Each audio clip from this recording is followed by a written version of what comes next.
Well, shooters and reloaders, and it's Fortune Cookie 45LC coming to you from the hot lead zone.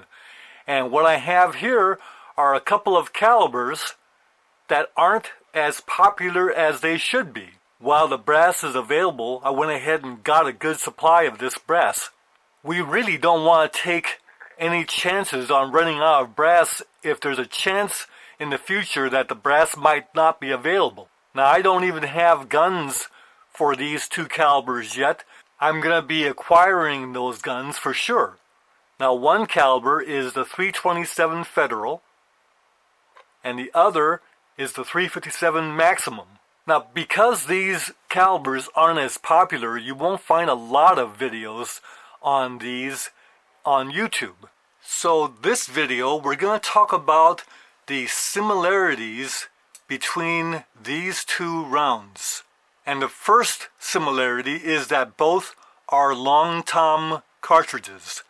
By that I mean they are longer versions of rounds that existed previously. So the 327 Federal, the round before that became the 327, was the 32 H&R Magnum that was lengthened to create the 327 Federal and give it more performance. And the 357 Maximum, of course, was the 357 Magnum that was lengthened, in this case by a little bit over 3/10 of an inch to create the 357 Maximum. Now, the 327 Federal was not commercially available until the year 2008, and as for the 357 Maximum, that was available commercially in 1983. Now, the second similarity is that because these are longer versions of previously shorter cartridges, that the guns that chamber these, now that doesn't include lever guns because lever guns may not function with the shorter rounds, but the guns that do chamber these can shoot all of the shorter cartridges previously, which means that these are very versatile cartridges. For instance, the 327 Federal can shoot all 32 H&R Magnums, all 32 Smith & Wesson Longs, all 32 Smith & Wessons, and in fact will also shoot the 32 ACP rounds because those rounds are semi-rimmed. Lots of versatility in the 327 Federal. Now, the 357 Maximum will chamber and shoot all 357 Magnums, all 38 Specials, all 38 Long Colts, all 38 Short Colts. So you got a lot of versatility there. A similarity between both rounds.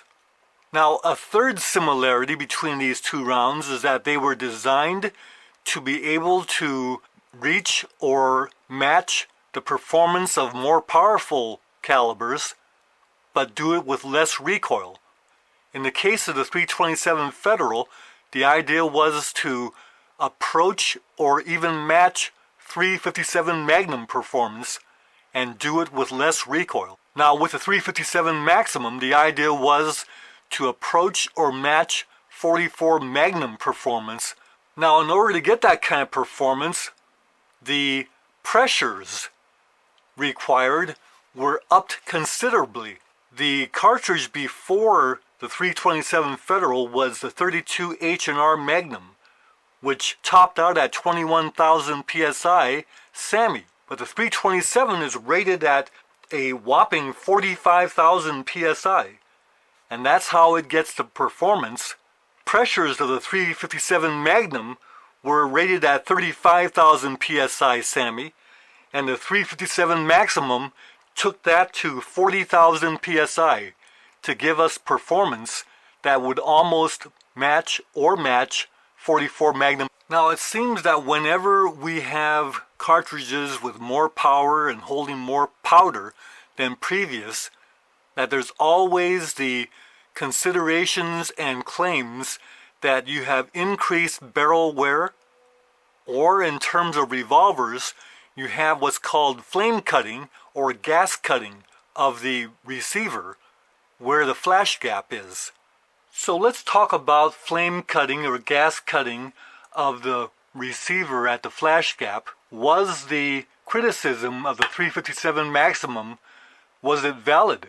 What you have here is a regular 357 Magnum Blackhawk. You see it's a flat top because it happens to be a 50th anniversary.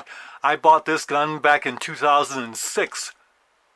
And you can see that I fired it quite a bit because the little black paint here on the Ruger emblem has actually been worn out. Well, the explanation that was made that still exists to the present day is that the 357 Maximum had a problem in that the maximum peak pressure happened at the exact moment that the bullet base cleared the front of the cylinder. And that peak pressure then blasted out and caused gas cutting of the top strap. And when shooters heard that, the demand for the 357 Maximum revolvers went straight downhill, to the point that the manufacturers quickly dropped all the pistols. Well, it turns out, was that information fair to the 357 Maximum? And no, it wasn't, because there were other long tom cartridges that had already been in existence that didn't cause flame cutting. Turns out that any bullet that exits the front of the cylinder, if the peak pressure is after that, it doesn't matter. When the bullet base exits the front of the cylinder, you're going to get venting of the gas anyway. So the point that the peak pressure occurs, whether it's right here or whether it's over here, it doesn't matter because you're going to get the venting from the flash gap. If the peak pressure does happen over here, you'll never see it because of the flash gap venting the excess pressure at that point anyway. Turns out the 357 Maximum suffered the flame cutting problems when shooting light 110, 125 grain bullets, and that's when the flash gap flame cutting was happening. Well, that bullet weight isn't very effective for the 357 Maximum anyway. This is the same problem that occurred with the 357 Magnum with 125 grain bullets back in the 80s when we were getting flame cutting, and that led to the development of stronger revolvers like the L frames and the Ruger Security 6 series. So the gas cutting problem really wasn't fair to the 357 Maximum, but the damage had already been done.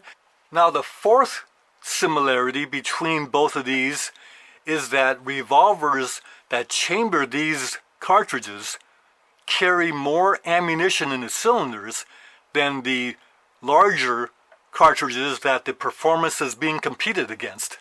So that, for instance, the 357 Magnum chambers 6 rounds, the 327 Federal will chamber 7.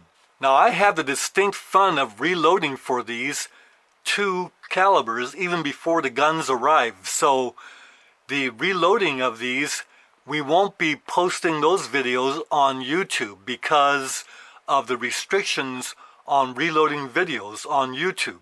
Now, if you want to see reloading videos on these two cartridges, they are on the Patreon site, which is the patreon.com/3circles. But the link is down below.